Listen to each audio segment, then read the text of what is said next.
bonjour à tous. On se retrouve pour cette nouvelle vidéo pour vous présenter notre outil de facturation et de suivi comptable pour les entrepreneurs. Avant de commencer et de vous montrer l'outil de facturation, nous nous allons commencer par les étapes d'installation de la version mobile. Il faut savoir que l'application est pour l'instant disponible seulement sur les téléphones fonctionnant sous Android. Euh, donc, avant de commencer, une fois que vous aurez téléchargé ou bien sûr télécharger l'application. Vous pouvez vous l'envoyer à travers votre adresse mail comme pièce jointe. Donc, on va dire que on se l'est envoyé, on l'a téléchargé, on voit dans notre explorateur de fichiers, comme vous voyez ici. Donc, ici, on trouvera notre application. Donc, on va appuyer longtemps et plus, et on va l'ajouter à notre bureau. Une fois cette étape faite, cette icône qui est notre application vous sera affichée. Donc, dès lors, on pourra utiliser notre application qui sera un fichier, une application ou bien un outil complémentaire au fichier de notre PC de bureau. Donc, on va ouvrir l'application à travers l'explorateur Internet, à savoir Google Chrome. Il faut savoir que l'application mobile est une version light de l'application ou bien de l'outil du PC de bureau. Donc, c'est le principe et les fonctionnalités restent les mêmes, mais avec moins de, on va dire, moins d'outils complémentaires, comme vous pourrez le voir ici. Donc, on n'aura que l'aspect document pour faire nos factures et nos devis. On aura aussi l'onglet pour faire suivre nos devis, les recettes aussi. Donc, on aura la possibilité d'émettre que des factures. On ne pourra pas ajouter de nouveaux de chiffre d'affaires antérieur, puisque cela est centralisé sur notre PC de bureau, et ainsi que les frais que on pourra engendrer au courant de notre activité. Pour expliquer la logique, donc cette application vise à être plus flexible. Donc, vous pourrez ajouter ou bien générer des factures ou bien des devis à n'importe quel moment, et par la suite centraliser toutes les informations que vous aurez générées à travers l'application mobile sur votre PC. Donc, on va démarrer notre simulation. Donc, tout d'abord, voilà, on va dire, avant d'aller plus loin, paramètres. Donc, c'est exactement les mêmes coordonnées qu'on aura sur l'outil du PC de bureau. Le nom sera déjà attribué. On pourra changer le numéro de tiré, le numéro de TVA intracommunautaire si on a des activités en dehors, en dehors du territoire français, la nature de l'activité, les informations, adresse, numéro de téléphone, adresse mail, les informations bancaires, ainsi que le logo de notre entreprise. On va directement démarrer une simulation de facture. Donc, on aura peut-être, on présume qu'on fait une activité de prestation, on ajoute une date, disons le 20 janvier 2026, la raison by to, to you. Donc, vous pourrez toujours entrer le ciré de votre client by to you live.com, téléphone 0758. Ok, donc c'est 3 rue des Champs, code postal 75 100. Enfin, Paris. Ok, donc qu'est-ce qu'on peut ajouter comme activité? On va dire installation. Installation.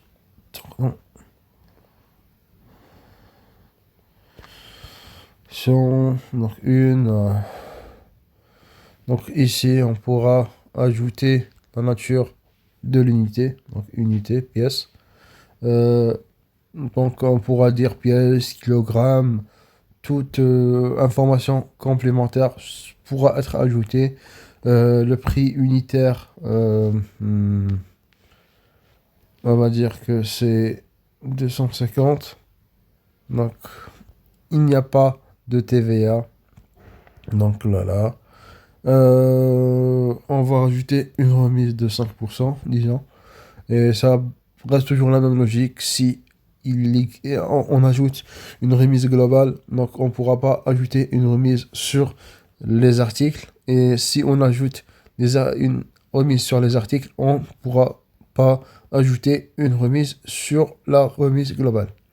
Par la suite, on indique les moyens de paiement du client et la date d'échéance du paiement. Donc ici, on aura fini. Si les informations, on peut vérifier si tout est bon. Une fois que tout est bon et que nous pouvons passer, on pourra valider l'opération. Donc cela nous permettra d'envoyer un flux vers le tableau des recettes. Ok, donc on pourra voir. Et par la suite, on générera une facture que vous pourrez voir ici. Donc on pourra l'ouvrir et contrôler la contrôler. Donc comme vous pourrez le voir, c'est une facture où tout est indiqué. On va revenir en arrière. On va faire une nouvelle opération. Disons que cette fois-ci, c'est un devis que on souhaite générer. Vente, averti, email, azerti@live.com, numéro de téléphone 6. Ok. Donc on va juste mettre que les coordonnées, vente, jouer, la quantité, on va dire 20 pour un prix unitaire de 25. Ok, donc il n'y a pas de remise. Donc, sinon tout reste. Donc on va valider.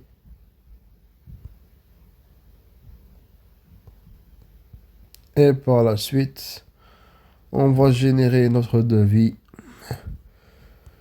Donc, qu'on pourra envoyer par mail, comme vous pouvez le voir. Donc, on revient en arrière. Dans la partie du devis, on pourra voir que voilà le devis qu'on a généré. Si on l'a envoyé, on peut cliquer sur envoyer. Cela nous indiquera la date à laquelle notre devis a été envoyé. Donc on pourra voir les coordonnées du devis. L'aspect recette. Donc là, nous avons notre tableau qui regroupe toutes les factures qu'on aura pu euh, générer. Donc, on va dire qu'on aura envoyé notre facture. OK. Et dès lors que la facture est payée, on pourra toujours indiquer et valider son paiement. Les frais, donc ça, on peut ajouter des frais avec une référence de la facture, des frais qu'on pourra eu avoir, on va dire, et de 26,01 total, essence, date, nature d'achat, donc c'est transport, disons que c'était 20 euros, la TVA, on va juste la mettre à 7%, 7 euros, donc voilà, et on pourra l'ajouter et on trouvera nos frais ici. Donc on pourra toujours effacer si on le veut. On pourra aussi, que ce soit dans le devis ou bien les recettes et aussi dans les frais, générer un PDF et un résumé des opérations du tableau. Donc, peut l'ouvrir et comme vous le voyez, donc ça nous donne un tableau de toutes les activités qu'on a pu avoir.